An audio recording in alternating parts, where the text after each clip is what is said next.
Gabriela Kopřivová bez trestných bodů v čase 56,90. A jen informace pro personál. Na parkouru Valerie Vysoudilová a Glenn Snow jsou poslední dvojice pony kategorie S.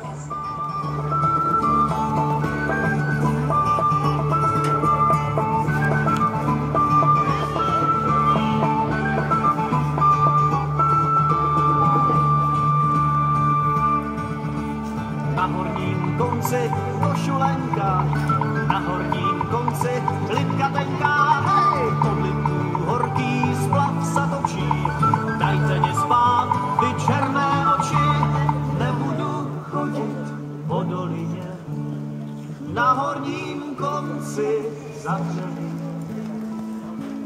za dřelině.